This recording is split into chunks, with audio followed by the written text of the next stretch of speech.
Erwin Dieterich was a German theatre director and writer. He was born in 1882 in Bad Wimpfen and spent his youth in Stuttgart, before being employed in the Nuremberg Opera House and the Stuttgart Hoftheater, spending 7 years at the latter as an opera singer and director. In 1921 he became the theatre director of the Wilhelma Theater, in 1925 becoming the head of the Ulm City Theatre, and in 1936 of the Coburg Landtheater. After his pensioning he moved to Rendsburg, where he died in 1956. The connection between him and the author of the 1917, Der ersoffene Fischvogelmensch, or the Drowned Fish Bird Man, is a semi-biographical section where he mentions having grown up in Stuttgart, which is the only lead I had to go off of. The title story concerns O'Brien's attempts to advance scientific knowledge, which ends up with him turning himself into a giant humanoid herring, and becoming an exhibit in Barnum's travelling circus, replacing a bearded lady and a piano-playing rhinoceros. But then when trying to turn himself into a birdman with some more pills, he winds up drowning in his aquarium. The second story, Letters Which Reached Him But Which He Did Not Answer, has a washerwoman named Ninon write letters to her then lover, Jean Bernadotte,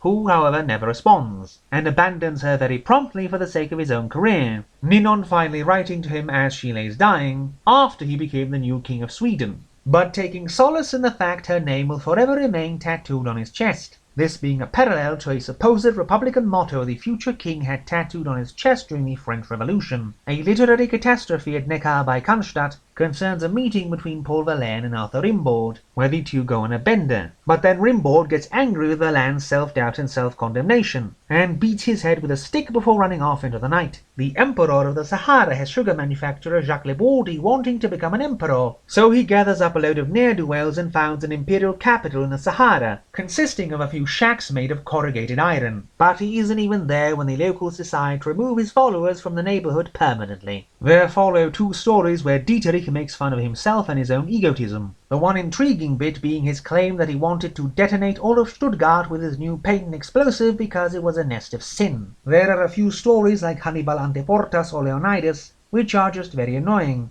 due to everyone just being witty and trading blatant anachronisms with each other. The Hannibal story has Emperor Augustus saying merde when he is told about the Battle of Teutoburg Forest, and that is really it. Leonidas is the story of the other of the 2 co-kings of Sparta, Leotychidas, making a PR statement about Leonidas getting killed by the Persians to try and save face. There is also some dreck, like a story about Schiller's grandfather having a dream, or about a poet taking his pants off in a pub to prove a point. But then we come to the reason all this was worth it. The successful life and business of a Parisian hangman concerns French executioner Deibler, probably Louis Deibler and not his more famous son Anatole, who died in 1939. Now, Monsieur Deibler had, in this story, opened up a maison, a salon of sorts for potential suicides, who do not have the courage to take the final plunge. The main dining room of the Mason Deibler, done up all in red, has a giant guillotine in the middle, actively used by Monsieur Deibler on his guests. There is also a room where people may choose from a variety of poison gases according to their preference.